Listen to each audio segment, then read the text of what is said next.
রাধে রাধে বন্ধুরা, তোমাদের সবাইকে একটা আজকে আমি একদম সত্যি কথা তোমাদের সাথে শেয়ার করব।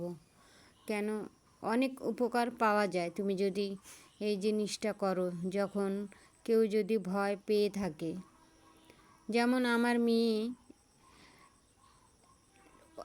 মেয়ের এখন বিয়ে হয়ে গেছে, যাই হোক তবুও ও খুব ভয় পায়, সবসময় খালি ভয় পাইতেই থাকে, ভয় পাইতেই থাকে। তো ওরকম ওর শ্বশুরবাড়ির পাশে তখন এক জায়গায় একটা মার্ডার হয়েছিল। তো মার্ডারটা হওয়ার পরে সেই লাশটাকে পোস্টমর্টম করার পরে ওর বাড়ির সামনে দিয়ে নিয়ে যাচ্ছিল। তখন সবাই আর কি দেখতে, যেহেতু ছাদে উঠছে, তো ও দেখার জন্য দৌড়ে ছাদে উঠছে। তখন ছাদে ওঠার পরে দেখতে পাচ্ছে যে লাশটার উপরে কাপড়টা দিয়ে যে ঢাকা থাকে সেটা একদম রক্তে মাখা। যেহেতু পোস্টমর্টম করা হয়েছে আর নিয়ে যাচ্ছে, তখন দেখছে যে ওটা রক্ত মাখা। ওর কেউ ভয় পায়নি, পাইছে কিনা জানি না, ও পাইছে, ও গাটা শিউরে উঠছে। তখন ওর 4-5 দিন ধরে মাথা ব্যথা, চোখ ব্যথা। ভয় পাইলে কিন্তু দেখবা চোখ উঠানো যায় না, আর ভালো কথা বললেও রাগ ধরে, কারণ সব সময় মাথা ব্যথা করবে। আর চোখ তুমি তুলতেই পারবে না, লাইটের দিকে তুমি তাকাতে পারবে না, তুমি যতই চা খাও, যাই যতই কিছু করো, তুমি কমবে না। তখন আমাকে হঠাৎ করে একদিন ফোন করছে, মা আমার খুব মাথা ব্যথা আর চোখ ব্যথা, আমি তাকাতে পারছি না। চা খা। চা খাচ্ছি তবুও কমে না। আমি বলছি তুই কি ভয় পাইছিস? তখন ও বলল যে না। বলছে না, মনে হচ্ছে এটা ভয় পাইলেই এরকম হয়। কেন, ছোটো থেকে মানুষ করছি তো বন্ধুরা, আমি জানি ভয় পাইলে ওদের সাথে কী কী সিমটম হয়। অনেক অনেক আমি ভুগছি ওদেরকে নিয়ে এই ভয় ব্যাপারে ছোটোর থেকে। তো এগুলো করে করে আমি অভ্যস্ত ওদের। তাই আমি ওকে জিজ্ঞেস করলাম, কী রে তুই কি ভয় পাইছিস, সত্যি করে বল। তখন ও বলছে না ভয় পাইনি। আবার মিথ্যা কথা বল, কোথায় ভয় পাইছিস?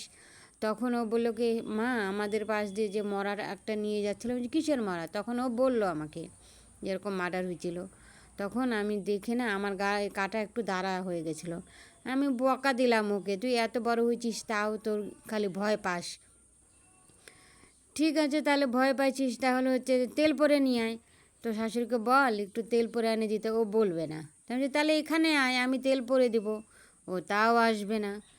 তাহলে তোকে আমি এত দূর থেকে তোকে আমি কি করে বলবো যে তোর এখন ভয়টা কেটে যাবে? তখন ও আর কিছু, আমি বললাম তাহলে লোহা পুরা দিয়ে জলের মধ্যে ছ্যাক করে দিয়ে জলটা খা। সেটাও খাবে না। তাহলে আমি এখন কি করব তোকে বল?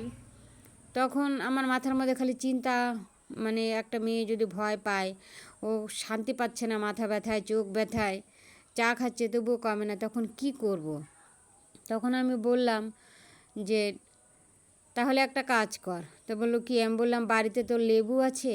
বললো যে, প্রথমে বললাম ফিটকেরি আছে, বললো যে না। তাহলে আমি বললাম লেবু আছে? তো বললো হ্যাঁ। কেন, লেবু দিয়ে ফিটকেরি দিয়ে তুমি যদি নজর দোষ কাটাও বন্ধুরা, সঙ্গে সঙ্গে ভালো হয়ে যায়, একদম রেজাল্ট। তারপরে আমি বললাম তাহলে লেবু আছে, তাহলে তুই লেবু নে, লেবুর মধ্যে 2টা লং নে, লং লেবুর মধ্যে গেঁথে দিয়ে তারপরে তুই দরজার পাশে থাক, কাউকে বল নজর দোষটা কাটাতে। ও বলছে কেউ নয় বাড়িতে। তাহলে আমি বললাম যে মানুষ 4-5 দিন ধরে মাথা ব্যথা শান্তি পাচ্ছে না, চোখ ব্যথায় শান্তি পাচ্ছে না, তুই আমাকে আগে বলবি না? আমি ওকে বকা দিলাম। তখন ও বলছে কেউ নাই বাড়িতে। তাহলে আমি বললাম তাহলে লেবু নে, লেবুর মধ্যে লংগুলা গেঁথে নিয়ে তোর মাথার দিকে 7বার ঘোরা লেবুটাকে মাথার চারপাশ দিয়ে 7বার ঘোরাবে। 7বার ঘুরায় নিয়ে লেবুটা তুই অনেক দূরে ছুঁড়ে মার, তোর যতটা যায় বাড়ির থেকে ছুঁড়ে মারবি, আর পেছন ঘুরে তাকাবি না। তখন আমি ওকে বলছি, ও বলছি কি করবো সন্ধ্যায়? বলছি না, সন্ধ্যাবেলায় করবি, এটা সন্ধ্যাবেলায় খুব ভালো হয়। তখন ও সন্ধ্যাবেলা ওই কাজটা করছে। কাজ করার পরে বিশ্বাস করবে না বন্ধুরা, এত কাজ ভালো, জিনিসটা করছে যে সঙ্গে সঙ্গে একদম ভালো হয়ে গেছে। ও আধা ঘন্টা পরেও বলেনি, ও 15 মিনিট পরে বলছে মা। আমি বললাম যে আবার তুই 1 ঘন্টা পরে নজর পড়াবি, যেহেতু একবার করলি তা আবার করবি 2-3 ঘন্টা পরে। ও তখন আমি আবার ফোন করছি, তখন ফোন না করার আগেই ও আমাকে ফোন করে বলছে, মা আমার মাথা ব্যথা চোখ ব্যথা কমে গেছে। তাহলে দেখো বন্ধুরা, লেবু দিয়ে শুধু নজর দোষটা খালি 7 পাক ঘোরালো মাথার চারপাশ দিয়ে, আর যত দূর পারো ঢিল দিয়ে ফেলে দিতে হবে, আর পিছনে তাকানো যাবে না। বা ফিটকারি দিয়েও তোমরা এইভাবেই করতে পারো। 7 বার 7 বার ঘোরাবা, আর যত দূর পারো ফেলে দিবা, দিয়ে পেছনে তাকাবে না। দেখবে যতই ভয় পাক একদম সঙ্গে সঙ্গে ভালো হয়ে যাবে। একদম সত্যি, এটা একদম সত্যি কথা, সত্যি ঘটনা। আমার মেয়ের সাথে হয়েছে এরকম। আর এদিকে আমি ঠাকুরকেও বলছিলাম, মা তুমি একটু গিয়ে ঝেড়ে দিয়ে আসো, কেন আমি তো এত দূর থেকে যেতে পারবো না, তুমি সব পারো, তোমরা তো হাওয়া বাতাসে চলো, তুমি একটু ঝেড়ে দিয়ে আসো, মাকে তখন বললাম আমি। তারপরে যখন ও আমাকে ফোন করে বলল যে মা আমার সব কমে গেছে, আমি তখন ঠাকুরকে ধন্যবাদ দিলাম, প্রণাম জানালাম। মা যাই হোক, যেটার জন্যই হোক, ও তো অন্তত শান্তি পাইছে, দোষটা কেটে যাক। তারপরের দিন আমি বলছি তুই পরাপর 3 দিন করবি।